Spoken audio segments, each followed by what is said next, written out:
அம்மன்னஸ்டோ channel நேயர்கள் அனைவருக்கும் அன்பான வணக்கம். தமிழ் புத்தாண்டு எப்படி இருக்க போகுது அனைத்து ராசிக்காரர்களுக்கும் அப்படிங்கிறத பற்றி தான் தெரிஞ்சுக்க போகிறோம் இந்த வீடியோவில்.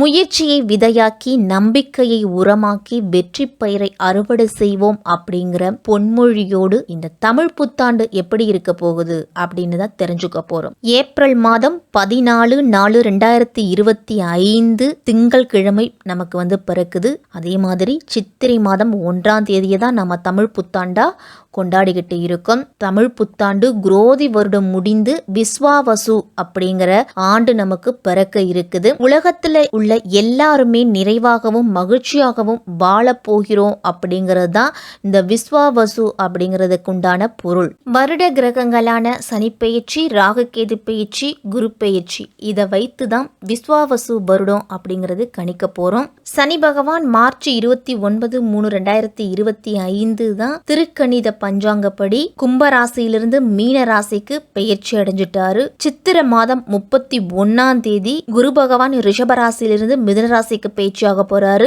வைகாசி மாதம் 4ஆம் தேதி ராகு கேது பயிற்சி இருக்குது. இதுவரைக்கும் மீன ராசியில இருந்துட்டு வந்த ராகு கும்பராசிக்கு பயிற்சி ஆகிறாரு. கன்னிராசியில இருந்துட்டு வந்த கேது சிம்ம ராசிக்கு பயிற்சியாக போறாரு. இந்த கிரகங்களோட மாற்றம் உங்க ராசிக்கு என்ன பலனை கொடுக்கும் அப்படிங்கறத பத்தி தான் விரிவாவே நாம தெரிஞ்சுக்க போறோம். அதிகார தோரணை நேர்மையான குணமும் கொண்டவர்கள் தான் இந்த சிம்ம ராசிக்காரர்கள். உங்களுக்கு இந்த விஸ்வாவசு வருடம் எப்படி இருக்க போகுது தமிழ் புத்தாண்டு? சிம்ம ராசிக்காரர்கள் அஷ்டம சனியை நினைச்சு குழப்பிக்கவே வேண்டாம். இந்த தமிழ் புத்தாண்டு ஓரளவு உங்களுக்கு நல்ல பலன்களை தான் கொடுக்கும். சுபகாரிய தடைகள் அப்படிங்கறத நீக்குவார். நீண்ட காலமா திருமணம் ஆகாதவர்களுக்கு இந்த ஆண்டு திருமணம் அப்படிங்கிறது நடக்க போகுது. தொலை தூரத்துல இருந்துட்டு வரக்கூடிய தகவல் உங்களுக்கு நல்ல தகவலா இருக்கும். குரு பகவான் 3ஆம் இடத்தை பார்க்கிறார். குரு பெயர்ச்சி மே மாதம் 15ஆம் தேதி குரு பகவான் ரிஷபத்திலிருந்து மிதுன ராசிக்கு போக போறாரு. உங்க ராசிக்கு 11ஆம் இடம்னு சொல்லக்கூடிய லாபஸ்தானத்துல குரு பகவான் போறாரு. அப்ப சனி பகவானால ஏற்படக்கூடிய தாக்கங்களை குறைச்சி எவ்வளவு கெட்டது நடந்தாலும் அதை எல்லாத்தையுமே குரு பகவானுடைய பார்வையின் மூலியமா உங்களுக்கு நல்லதை அதிகப்படுத்தி கொடுப்பாரு. குரு பகவான் உங்க ராசிக்கு 3ஆம் இடத்தை பார்க்கறதால வாழ்க்கையில நல்ல மாற்றம் கிடைக்கும். சகோதர உறவுகளால நல்ல ஆதாயம் உண்டு. மனதில் தைரியமும் தன்னம்பிக்கையும் தெளிவான முடிவெடுக்கக்கூடிய சூழ்நிலையும் உங்களுக்கு உருவாக்கி கொடுப்பாரு. குழந்தை பாக்கியம் இல்லாத தம்பதிகளுக்கெல்லாம் குழந்தை பாக்கியம் கிடைக்கும். பிரிஞ்சிருந்த குடும்ப உறவுகளை எல்லாம் ஒன்று சேரும். நீண்ட காலமா திட்டமிட்ட பயணங்கள் சென்று வருவீங்க. கேது பகவான் சிம்மராசிக்கே பேச்சியாவதால ஆரோக்கியத்துல மட்டும் கவனமா இருக்கணும் சிம்மராசிக்காரர்கள். கேது உங்க ராசியிலே இருக்கிறதால நெருப்பு, விபத்துகள் போன்ற அபாயங்கள்லாம் ஏற்படுறதுக்கு அதிகமான வாய்ப்பு இருக்கு. அப்ப அதுல எல்லாத்துல நீங்க எச்சரிக்கையா இருக்கணும். எல்லா காரியத்திலையும் நிதானமா செயல்பட்டீங்க அப்படின்னா உங்களுடைய வெற்றியை யாராலையுமே தடுக்க முடியாது. உங்களுடைய தியாகத்தால நல்ல பலன் அப்படிங்கிறது கிடைக்கும். அஷ்டமத்துல சனி இருக்கிறதால ஆரோக்கியத்துல கவனத்தோடு இருக்கணும். தலை, நரம்பு, கழுத்து ஆகியவற்றிலெல்லாம் கூடுதல் கவனம். சின்ன சின்ன வலி இருந்துச்சுன்னா கூட உடனே மருத்துவரை அணுகிறது நல்லது.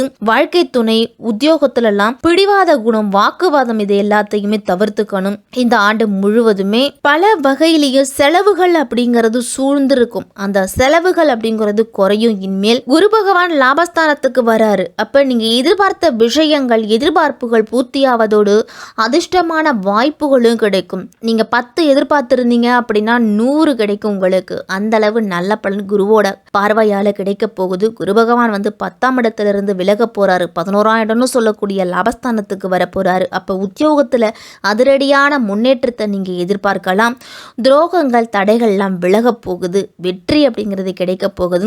சில வேலைகளை எடுத்து செய்து பாராட்டையும் பெறுவீங்க.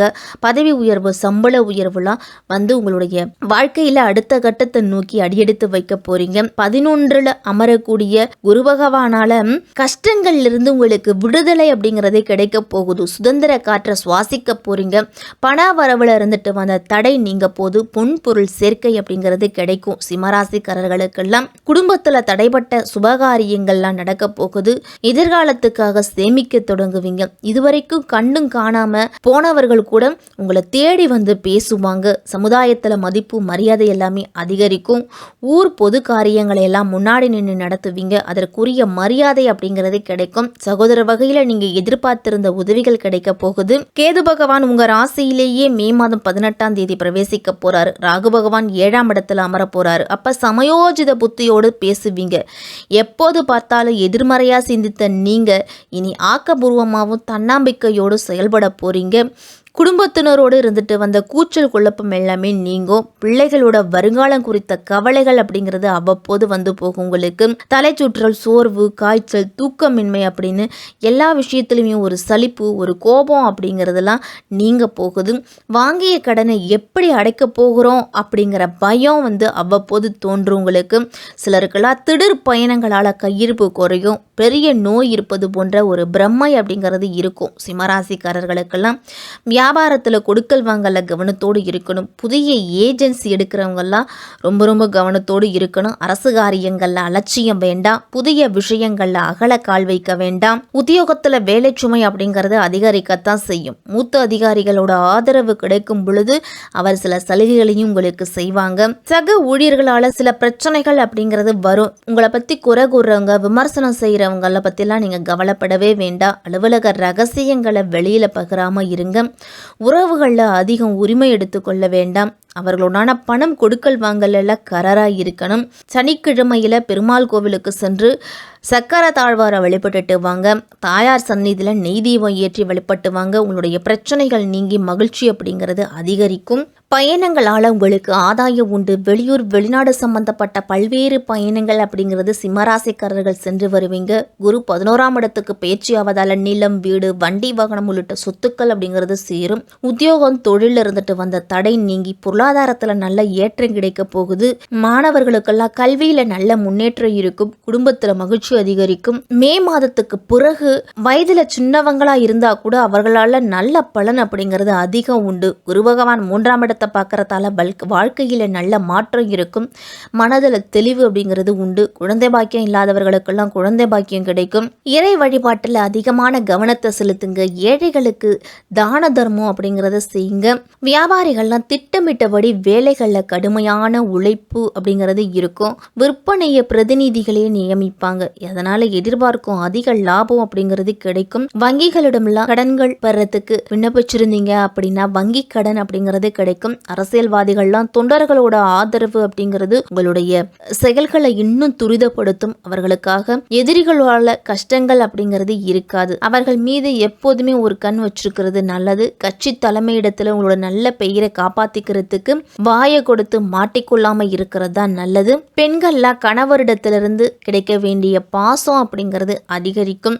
அவ்வப்போது ஒரு சில பிரச்சனைகள் கணவன் மனைவிக்குள்ள வந்தாலும் அனுசரித்து போகணும். கணவன் மனைவிக்கிடையே 3ஆம் நபரோட தலையீடு அப்படிங்கிறது இருக்க வேண்டாம். என்ன பிரச்சனையா இருந்தாலும் நீங்களே பேசி தீர்த்து முடிவெடுக்கணும். மற்றவர்களிடத்துல உங்களுடைய ரகசியங்களை சொல்லுவதை தவிர்த்துக்குங்க. பேச்சுல மட்டும் நிதானம் அப்படிங்கிறது சிம்மராசிக்காரர்கள் கடைபிடிக்கணும். இந்த ஆண்டு முழுவதுமே குலதெய்வ கோவிலுக்கு சென்று குலதெய்வத்தை மனதார கும்பிட்டுட்டு உங்களுடைய அன்றாட பணிகளை தொடங்குங்க. நல்லது நடக்கும் சிம்மராசிக்காரர்களுக்கு.